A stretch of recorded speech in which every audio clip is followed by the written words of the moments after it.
Hello friends, எல்லோருக்கும் வணக்கம். Welcome to young investor channel. Markets related newses எல்லாமே பார்த்தீங்கன்னா டிஸ்கஸ் பண்ணிட்டு இருக்கிறோம். மார்க்கெட் லீவாக இருந்தாலும் இதில் ஒரு முக்கியமான அப்டேட்ஸ் எல்லாமே வந்திருக்கு, அதெல்லாம் டிஸ்கஸ் பண்ணலாம்.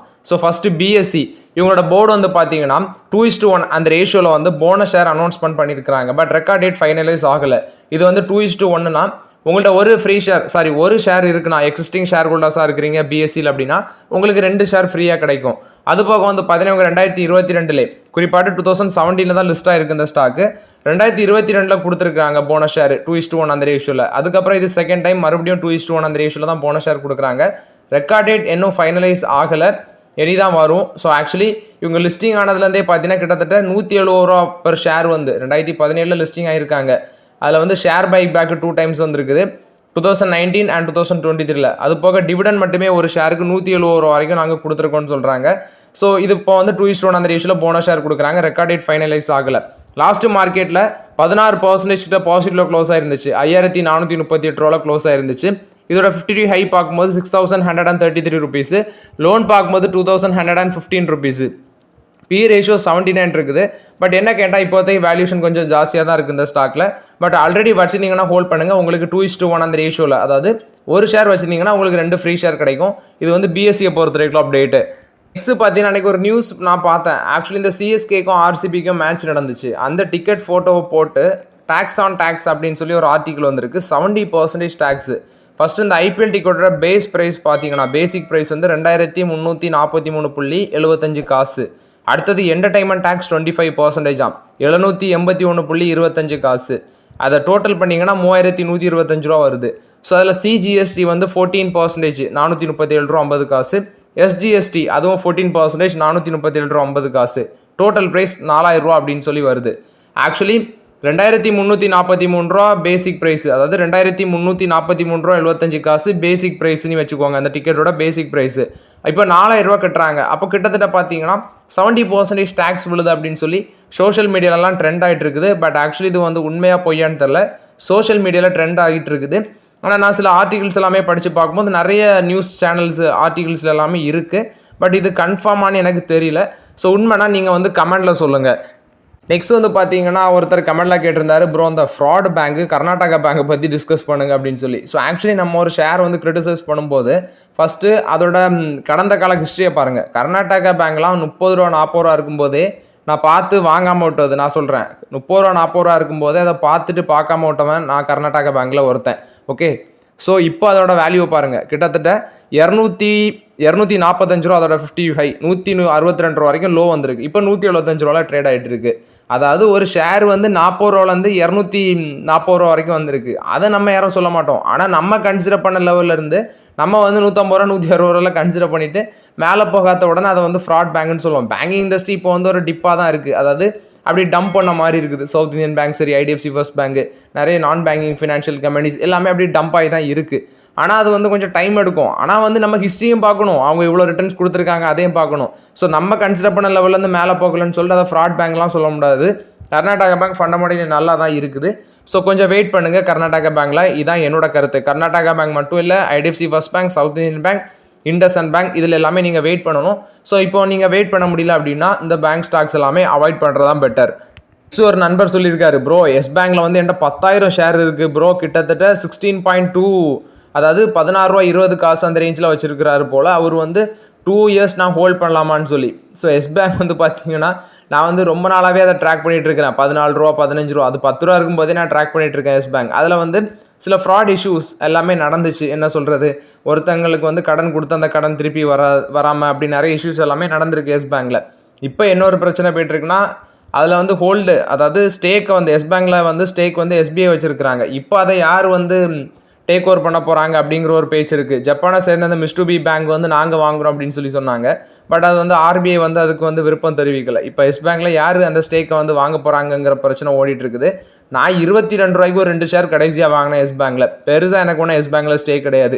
22 ரூபாய்க்கு 2 ஷேர் இருக்குது எஸ் பேங்க்கில். ஒருத்தர் 16 ரூபாயில் தான் வச்சுருக்கான்னு சொல்லியிருக்காரு. பட் நான் 22 ரூபாய்க்கு வாங்கி ஹோல்ட் பண்ணிட்டு இருக்கிறேன்.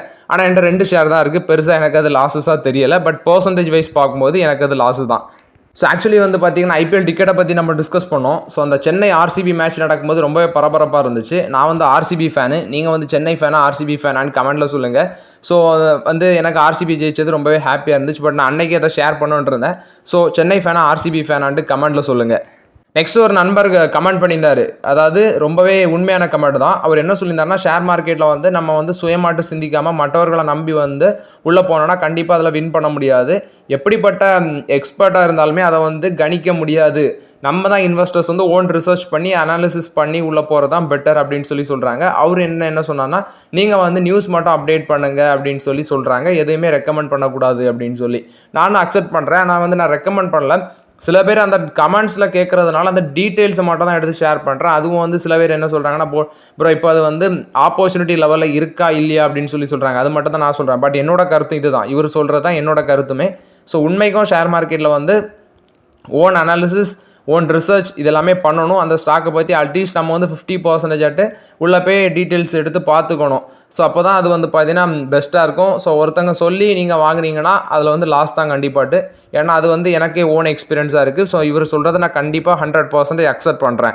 நெக்ஸ்ட் ஒருத்தர் CDSL central depository service limited அதை பற்றி கேட்டிருக்காரு. ப்ரோ வந்து இதில் 1000 ப்ராஃபிட், அதாவது எனக்கு தெரிஞ்ச அவர் அதில் 1000 ரூபாயில் வந்து ப்ராஃபிட்டில் இருக்கிறார் போல். அதை வந்து ப்ராஃபிட் பண்ணலாமா இல்லை வந்து வெயிட் பண்ணலாமான்னு சொல்லி கேட்டிருக்காரு. 1220 ரூபா இருக்குது அதோட ஸ்டாக் ப்ரைஸு.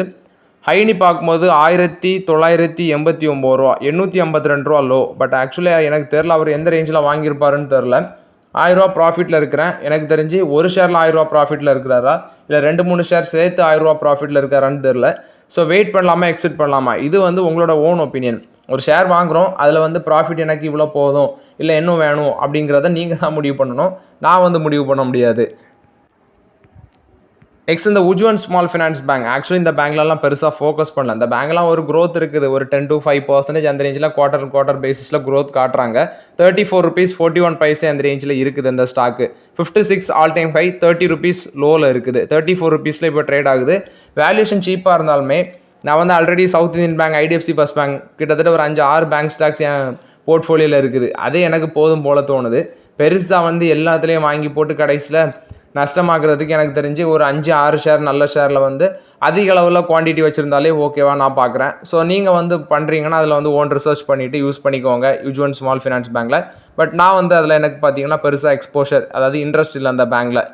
நெக்ஸ்ட் யூனா மிண்டாவில் வந்து அப்டேட்டு. ரவி மேஹராவை வந்து மேனேஜிங் டைரக்டராக அப்பாயிண்ட் பண்ணியிருக்கிறாங்க. இது வந்து போர்டு முடிவு எடுத்திருக்காங்க. ஸோ இனி வந்து பொசிஷன், அதாவது கம்பெனி வந்து ஸ்ட்ரென்தன் பண்ணுறதுக்கு வேண்டி தான் இந்த முடிவு எடுத்திருக்கோம். அதாவது அவங்களோட லீடர்ஷிப்பில் வந்து பார்த்தீங்கன்னா சில ரீஸ்ட்ரக்சர் பண்ணதுனால ரவி மேஹரா வந்து மேனேஜிங் டைரக்டராக அப்பாயிண்ட் பண்ணியிருக்கிறாங்க. ஏப்ரல் 1 வந்து இவர் வந்து எஃபெக்டிவ் வருவார்னு சொல்கிறாங்க. நெக்ஸ்ட் ஹால்டிராம், இவங்க வந்து சிங்கப்பூர் பேஸ்டு தமாஸ் கூட வந்து இன்வெஸ்ட்மெண்ட் பார்ட்னர்ஷிப்பில் வராங்க அப்படின்னு சொல்கிறாங்க. 10% வந்து அவங்க மைனாரிட்டி ஸ்டேக்காட்டு அக்யூர் பண்ணுறாங்க தமாஸ்க்கு.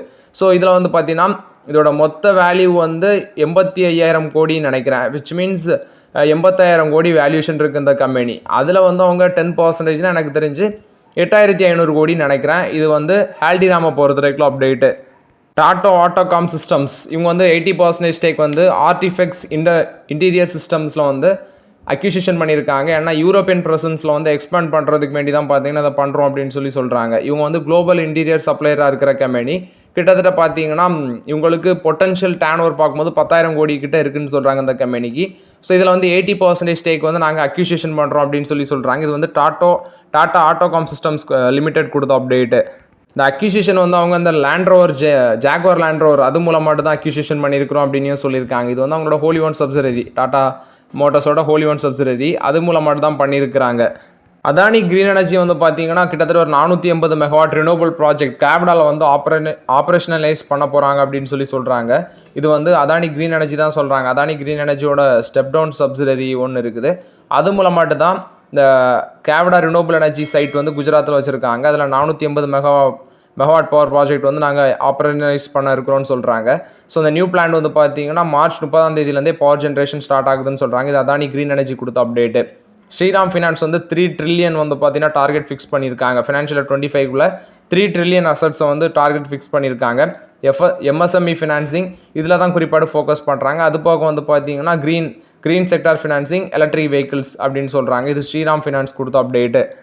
நெக்ஸ்ட் வந்து பார்த்தீங்கன்னா ஒருத்தர் கமெண்ட்டில் கேட்டிருந்தாரு ப்ரோ இந்த JSW ஸ்டீல் ஏதோ அப்டேட் வந்திருக்கு எனக்கு பயமாக இருக்குது அப்டேட் பண்ணுங்க ப்ரோ தினம் ஏதோ மார்க்கெட்டில் நெகட்டிவ் தான் வருது அப்படின்னு சொல்லி. ஸோ ஆக்சுவலி JSW ஸ்டீலும் டிராஃபிக் யூரா வந்து 2 ரிக்வஸ்ட் வந்து கோர்ட்டில் வச்சிருக்காங்க. என்ன ரிக்வஸ்ட்னு ஃபஸ்ட்டு பார்ப்போம். ஸோ ஆக்சுவலி இது வந்து பார்த்தீங்கன்னா லோ ஆஷ் மெட்டலஜிக்கல் கோக்குன்னு சொல்லுவாங்க. இதை வந்து நீங்கள் இம்போர்ட் பண்ணிட்டு இருந்தாங்க முன்னாடி. ஸோ அதை வந்து ஜான்வரிலேருந்து இம்போஸ் பண்ணிட்டாங்க. இம்போர்ட் பண்ணக்கூடாது இந்த பொருளை, ஏன்னா நம்மளோட டொமஸ்டிக் சப்ளைஸை வந்து காப்பாற்றணும் அப்படின்னு சொல்லி அதை போட்டாங்க. JSW ஸ்டீல் என்ன போகிறாங்கன்னா இல்லை லோக்கலி ப்ரொடியூஸ் மெட் கோக்கில் வந்து குவாலிட்டி இஷ்யூஸ் இருக்கிறதுனால இம்போர்ட் பண்ணுங்கள், இம்போர்ட் பண்ணதுக்கு பர்மிஷன் தாங்கன்னு சொல்லி அந்த டிசிஷனை சேலஞ்ச் பண்ணி நியூ டெல்லி கோர்ட்டில் வந்து பார்த்தீங்கன்னா அந்த $9 மில்லியன் ஒர்த் ஆஃப் இம்போர்ட்டுக்கு வந்து நீங்கள் வந்து பர்மிஷன் தரணும்னு சொல்லி ஜான்வரி ரெஸ்ட்ரிக்ஷனை எதிர்த்து இவங்க கோர்ட்டுக்கு போகிறாங்க JSW ஸ்டீலு. டிராஃபிக் யூராக்கு என்ன பிரச்சனைனா இவங்களுக்கு one of the export shipment வந்து பிரச்சனையாக இருக்குது. இந்த ரிலேட்டட் எக்ஸ்போர்ட் ஷிப்மெண்ட்டு டிராஃபிக் யூராங்கிறது வெளிநாட்டு கம்பெனி போல் அவங்களோட இந்தியா யூனிட்ல இருந்து ஷிப்மெண்ட் பண்ணுறதுக்கு அதுவும் ரிஜெக்ஷன் ஆயிருக்கு. ஸோ இந்த 2 கம்பெனியுமே இவங்களுக்கு இம்போர்ட் பிரச்சனை, இவங்களுக்கு எக்ஸ்போர்ட் பிரச்சனை, இந்த 2மே எதிர்த்து வந்து கோர்ட்டுக்கு போயிருக்காங்க. பட் கோர்ட் வந்து இவங்க 2 பேரோட ஒப்புதலையும் பற்றி, அதாவது 2 பேரோட சேலஞ்சையும் வந்து கோர்ட் ரிஜெக்ட் பண்ணிட்டாங்க. இதுதான் JSW ஸ்டீல்லையும் டிராஃபிக் யூராலையும் வந்து அப்டேட்டு. இவங்களோட கோரிக்கையை வந்து பார்த்தீங்கன்னா நிராகரிச்சிருக்காங்க. அந்த பேசிஸில் தான் நடந்திருக்குது. பட் எனக்கு தெரிஞ்சது பெருசாலாம் JSW ஸ்டீலில் இம்பேக்ட் ஆகுமானா அப்படிலாம் நடக்காதுன்னு தான் நினைக்கிறேன். வேணா 2% 1% நெகட்டிவ் போகலாம் மார்க்கெட்டில். அதுக்கப்புறம் இதெல்லாம் பெருசாக இம்பேக்ட் ஆகாது தான் நான் நினைக்கிறேன். இண்டிகோவுக்கு 944 கோடி ஒர்த் ஆஃப் டேக்ஸ் பெனால்ட்டி வந்திருக்குன்னு சொல்லியிருக்கிறாங்க. இது வந்து இண்டிகோவுக்கு வந்து பார்த்தீங்கன்னா ஒரு நெகட்டிவ் அப்டேட்டாக இருக்குது. ஸோ இது வந்து இண்டிகோவில் வந்து அப்டேட். கெயில் கொடுத்த அப்டேட்டு இவங்க 12 LNG cargos per year deal வந்து கத்தார் எனர்ஜி கூட வந்து பார்த்தீங்கன்னா நெக்ஸ்ட் மந்தில் ஸ்டார்ட் ஆக இருக்கிறது. அதாவது வருஷத்துக்கு 12 LNG கார்கோ 5 இயர் டீலில் வருது. ஸோ வருஷத்துக்கு 12 கார்கோ அப்படின்னு சொல்லி கத்தார் எனர்ஜி ட்ரேடிங் கூட வந்து நெக்ஸ்ட் மந்த் ஸ்டார்ட் ஆக போகுதுன்னு சொல்கிறாங்க. இது கெயிலோட சேர்மன் வந்து இந்த அப்டேட்டை கொடுத்துருக்காங்க. நெக்ஸ்ட் பஜாஜ் ஆட்டோ கொடுத்த அப்டேட், இவங்க இந்த EV 2 வீலர் மார்க்கெட்டில் வந்து பார்த்தீங்கன்னா ஃபுல் சார்ஜில் வந்திருக்காங்க ஃபினான்ஷியல் 25ல். ஓலா எலக்ட்ரிக்கு, இந்த ஏத்தர், TVS மோட்டார் இவங்கெல்லாம் காம்படிட்டராக இருக்கிற பட்சத்தில் இவங்களோட அதாவது 12 மந்த்ஸில் இவங்களோட மார்க்கெட் ஷேர் வந்து பார்த்தீங்கன்னா டபுள் பண்ணிட்டாங்க Bajaj auto. Ola electric, TVS motor, Ather இவங்க எல்லாமே பார்த்தீங்கன்னா அவங்களோட ஹோல்டை வந்து கிரவுண்டில் ஹோல்ட் பண்ணுறதுக்கு, அதாவது அவங்களோட பொசிஷனை கிரவுண்டில் ஹோல்ட் பண்ணுறதுக்கு, மார்க்கெட் ஷேரை மெயின்டைன் பண்ணுறதுக்கு போராடுறாங்க. எனக்கு தெரிஞ்சதில் TVS மோட்டார் சர்வே ஆக சான்சஸ் இருக்குது, ஹீரோவும் சர்வே ஆகும். அடுத்தது வந்து பார்த்தீங்கன்னா ஏத்தர் பிஸ்னஸ் மாடல் நல்லா தான் இருக்குது. ஓலாவை கம்பேர் பண்ணும்போது ஏத்தர் பெட்டர். ஓலா தான் இப்போ ஸ்ட்ரகிள் பண்ணுறாங்க பெருசாட்டு. இவங்க பஜாஜ் ஆட்டோவும் சர்வே ஆவாங்க. பட் ஓலா வந்து லாங் டேர்ம்லலாம் பெருசாக வாய்ப்புகள் இல்லைன்னு தான் நான் ஃபீல் பண்ணுறேன். ஓகே ஃப்ரெண்ட்ஸ், ஆக்சுவலி இந்த வீடியோவில் சில இம்பார்ட்டன்ட் அப்டேட்ஸ் எல்லாம் டிஸ்கஸ் பண்ணோம். அந்த வீடியோ உங்களுக்கு பயனுள்ளதாக இருந்துச்சுன்னா லைக் பண்ணுங்கள், சப்ஸ்கிரைப் பண்ணுங்கள், கமெண்ட் பண்ணுங்கள். Okay friends, thank you.